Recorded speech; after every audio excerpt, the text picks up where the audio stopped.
Yeah, we even talked about like how he was a vegan at one point. I was vegetarian, and sometimes every now and then, like when we were talking like online, I would see him kind of seeming really unwell a little bit. Like, he would tell me how he's been binging on food, and like he would get stomach ache. And I was like, don't binge, it's not healthy. I was like, I know I don't have time to eat because I'm so focused on like the Discord, keeping everyone okay. And I was like, you need to take care of yourself. And I know I tried, but I gotta put others first. And I was like, God, oh my God. And then he started streaming a little bit. He started streaming on Twitch, and I started watching his content, and we started playing Overwatch. We actually played that event. It was like the I don't remember the event, like the spy event kind of thing. And I was Moira, and he was like I think it was Reaper or something like that. Moira was his main, and yeah, I played Moira, and like it was really, really fun. And like we just started playing more and playing more, and I kept making more videos, and I only had like 5 vids, but each vid I put my heart into it. Each vid I put my heart, and yeah, we just kept talking, and he even like lived within like my area. Okay, I'm back. Sorry about that. Next morning, so let's just continue. So he talked, we were talking a little bit more, and I was talking about like kind of the general area that I lived in, the state that I lived in. And he was like, oh my God, I live there too, we should like hang out and meet up sometime. And I was like, yeah, we should. And I was like, oh, he was getting a little too like comfortable too quick. I was getting too comfortable real quick, but over time I really started to like develop trust with this person. I could like open up to him about certain things, and like he was just a really supportive person. He was there for me for a lot of my content for a few months, and yeah, he was just an amazing supporter. And like he just always saw the positive to every situation. He gave me the best advice. And of course, another thing is he also worked a job. He was actually employed. He worked a job, and it was very stressful for him. It was draining, mentally draining, physically draining. He talked about constantly in the Discord and in the party when we were playing, and in the Discord chat how the school was draining him. And I mean, not the school, his job was draining him. The people there were very toxic, and it was just not a good experience. And like how I struggled with my school experience, and I actually stayed, and this is going to connect to his thing about him leaving, so just be ready.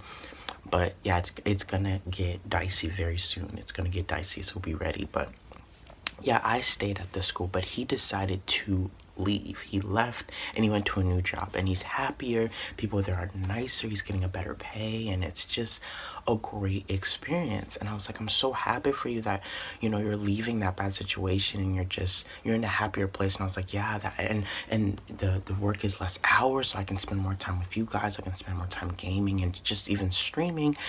But he even did some really big things, like he deactivated his Instagram, he deactivated some of his accounts because he didn't feel like it was like he felt like it was just pointless because he wasn't here to grow himself. He was here to help grow other people's communities. He was in people's streams, supporting them, helping them, and he was just I don't know the word where he just had so much abnegation. He had so much abnegation. He put others first.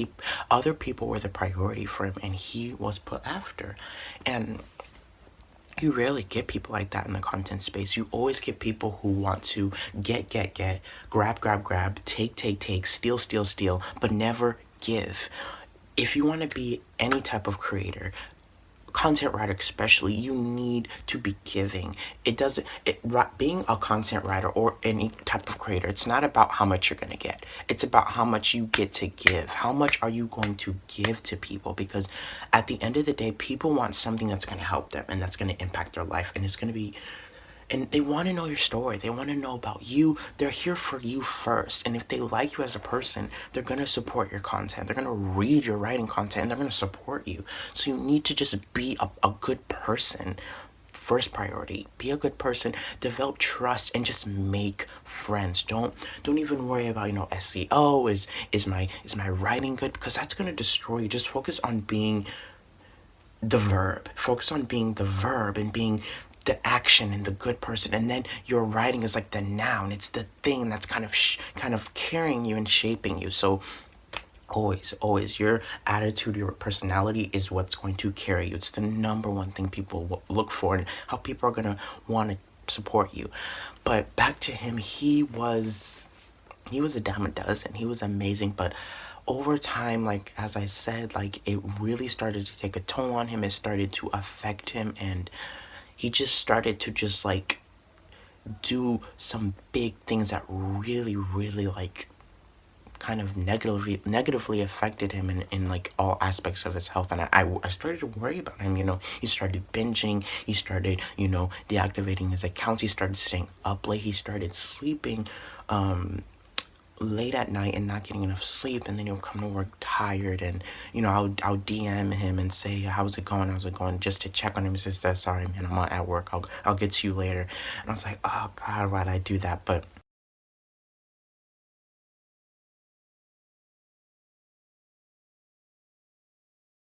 okay, we're gonna fast forward now. So I was playing with my friend, and he's a friend I actually know in real life, and good friend of mine. He was at my old school, and I was playing with him. Well, I wasn't playing. I was just like on the Xbox, just hanging out in the party, and then Brosaurus joined the party, and he started sniffling and crying. He was like, and he started crying and bawling and tearing up, and I'm like, what the freak is going on? What's wrong?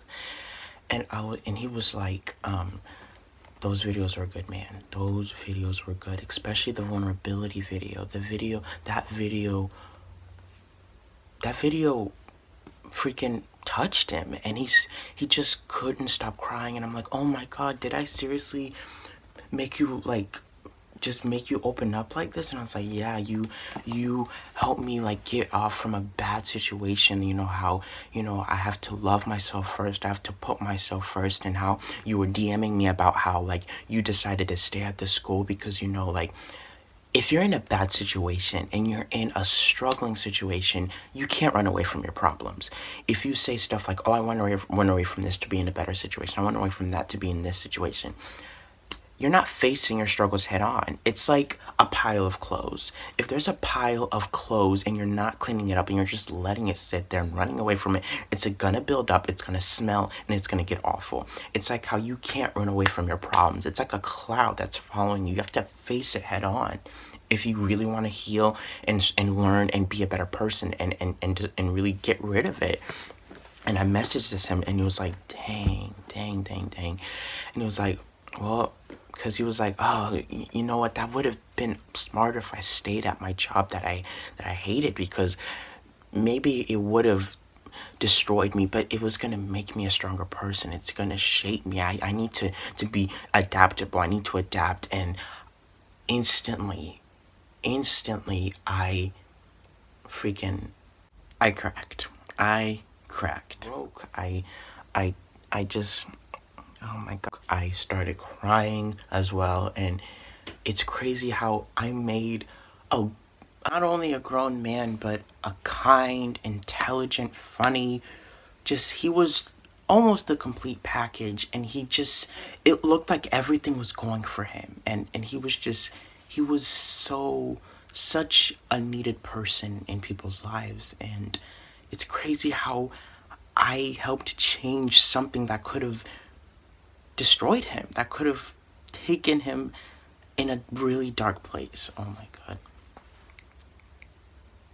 Can't even.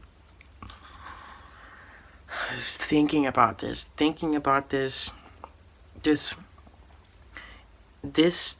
all of this was meant to happen. This gives me that ounce of recognition that I'm meant to create content. I'm here on this earth not only to possibly be an MD and stuff like that. I've always wanted to be an MD, and possibly maybe just create content, because that one situation was the mark of something big, the mark of something that I'm here on this earth to create for people online, and to help people and to help them find their purpose as a writer. And I can't even put in words just what just happened there? What the freak just happened?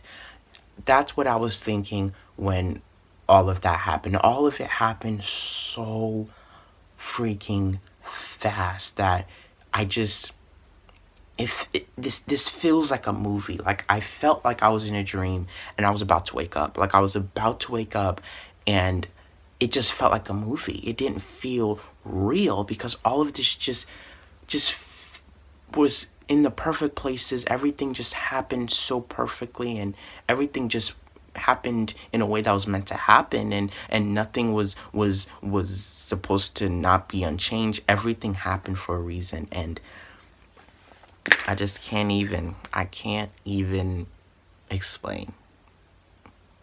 My God. I'm gonna start tearing up now. I'm gonna start.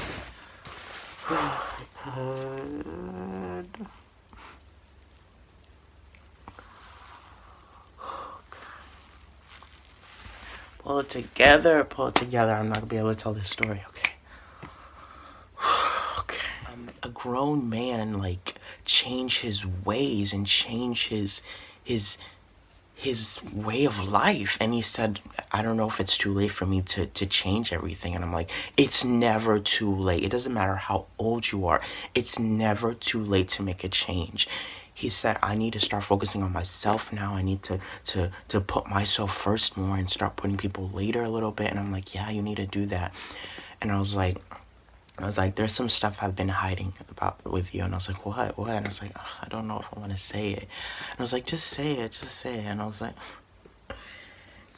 and then I told him, growing up, my parents struggled for a very, very long time. And to this day, they are my heroes. They have been through it all. They've struggled. They've seen it all. When I was an itty bitty baby and I just beautified, you know how when you're a little bitty, you beautify stuff, and I beautified the situation. I didn't see through the lines of what they've been through. My mom was freaking paying the bills while my dad was in university for Emory to become an MD, and my mom was paying the bill. She was working at a freaking store, mopping floors, and she was paying the bills and keeping us fed and keeping food on the table, keeping the lights on. And she even begged to her manager for more hours just so that she can get the extra pay to keep us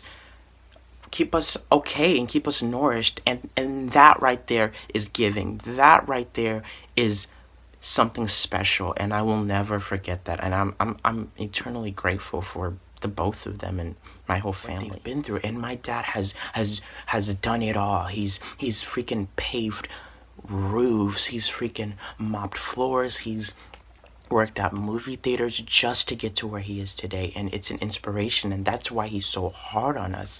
My parents are so hard on me. That's why they kind of see this content creation thing as a little weird and kind of new to them. Like, what, you're creating content? And I'm like, oh God, isn't that like really difficult compared to like other stuff? I'm like, yeah, but at the end of the day, if you want to get to where you are, it doesn't matter where you want to be. It's hard. You gotta struggle, and you gotta go through things. And he's like, yeah, but yeah, they expect me to be at least like an MD, but like consecration is like a little like what, like a little iffy for them. And like, but they still support me, but like they're not really vibing with it, feeling it. They're kind of just on and off with it. And Brosaurus translated that to them abusing me, but they're not abusive. They're not abusive at all. They're not abusing me. They are just really hard on me because they don't want me to struggle like they did. They want me to be in a good position. They want me to be in a place of happiness. And even though I am gonna struggle is inevitable. Struggle is inevitable, and I'm gonna struggle, and it's gonna make me a stronger person. But I need to actively do things that are gonna put me in a better situation. And he was like, I am so freaking sorry for your loss. And I was like, it's okay. And I talked about how, you know, almost all family on my dad's side died, and because of this big thing called the Rwandan genocide. They were both in it, and it kills me every freaking day. And Brosaurus he was just quiet. The whole party was quiet. Even the person I was talking with, he got quiet. the whole time. And I, I didn't know what to do. And from that point, I finished what I said and I left the party. I shut off my Xbox and I went to sleep. And I think I did cry myself to sleep because everything rushed at me in 3 freaking D. Everything that I've been through, everything that I've struggled with, and he kind of translated that I was being abused, that I wasn't in a good living situation, when they were pushing me to be my best version. They were pushing me to be my best, and it was a lot. Yeah. That it was intense. I'm telling you, that was intense. I was telling you guys, I warned you guys, it was going to be intense. And I just can't fathom how I helped this guy with just a few freaking videos. I helped rework his life. I helped shape him into a better person. I if I wouldn't have been here, if I would have made those videos, I wouldn't have met him. I wouldn't be where I am, and he wouldn't be where he is. And I think I saved some potential damage that could have affected him for a long time, because he was putting others first too much. And that's good, but you need to know how to take care of yourself, because if you're not in your right shape, you can't help anyone. You can't, period. And you need to be ready when people are going to backstab you and people are going to talk junk about you, because people are out there to freaking mess you up. When they see you, people want what they can't have. They see you grow. They see you become this person, and they want to take that away from you. They want to be a part of it, and they want to take everything away from you until you have nothing, because they see a weak spot, they see a weak point, and they go after it. They go after that weak point, and they stab you in the heart. And I've had that happen so many times, because yes, I was hospitable, yes, I was nice, yes, I provided, yes, I was determined, but I was soft. I let people walk over me. I didn't stand ground. I didn't take up for myself, and that's what led me to get hurt all the time. And days later, I kept trying to reach out to him, kept DMing him, and he never responded. He just kind of just went on a shutdown, and I was just like, oh my god. And then months later, he wrote out this full-fledged paragraph on Discord in the announcements tab, and he said, everyone, I've decided that I'm gonna kind of just leave content for a while and just focus on myself more, because I want to take this time to just recoup and just regenerate and just kind of just let loose a little bit. And months and just weeks later, the Discord started to get a little like more quiet, not as active as it used to be. The Twitter is, he just uses his Twitter to retweet other people, and I'm just like, I'm glad that he is in a better situation, but I'm really upset that, we don't talk as much as we used to, and we don't play as much as we used to, and it's kind of a double-edged sword, because he is helping himself, and I guess we kind of just had our separate ways. And yeah, it's been a lot. It's been quite a journey, but yes, that's the end of this story. I actually didn't tear up. I had a tissue here, but yeah, I just probably had just a few watery eyes, but that's the end of this story. And I think the big takeaway here is trusting people, putting faith in other people to take care of you, and just not being so guarded all the time. Being guarded can destroy you as a person, because when you, for example, if someone reaches out to you for a collab, let's say you're a really big content writer and someone reaches out to you for a collab, please don't assume that they're gonna freaking use you to grow themselves, because that's a fixed mindset. You need to have a growth mindset, an abundance mindset, because there's enough growth for everyone. There's enough followers for everyone in this world. And if you're trying to act like everyone should be following me, that's very scummy, fixed mindset. And mindset is 80% of content creation. 20% is like, the graphics and kind of like, the setup. 80% is pretty much mindset. If you have a good mindset, you're thinking straight, you have your head straight, you're thinking clearly, and you have a good positive mindset, you're networking in a way that you want to give back, you're gonna grow rapidly, because people see you as a good person. They want to follow that, and they want to read your content, because they're assuming that who you are as a person is gonna translate to the writing, and they're gonna support you. But yeah, I don't want to get on my soapbox. I might even do another another story time vid soon. But yeah, that's the end of this story. And if you enjoyed it, hopefully this helped you. Hopefully this kind of opened your mind on some things. And yeah, I was honestly afraid. I was very afraid to share this story, but sharing your past and sharing your truth is very important, not just online, but just to people and to your friends and to your family, because it shows that you're real. It shows that you're authentic, and you aren't this perfect swan. You've been through things, and it's not, you shouldn't see struggles as a vessel of abhorrence or callous. You should see it as a sense of inspiration, a sense of kindness, and a sense of, I've struggled, and I'm gonna use my struggles to help other people. And yeah, so sharing that is very huge. That's what I'm doing, and hopefully you do it too. But that's the end of this story, and I'm gonna see you guys in the next video. Don't forget to click the next video to keep on learning, or even maybe I might have another story time video, because you know YouTube's always like miles ahead, so I'm just trying to keep up with, you know, people who come now, people who come later, people who come years later. Who knows who's gonna come? But I'll see you in the next video. Bye.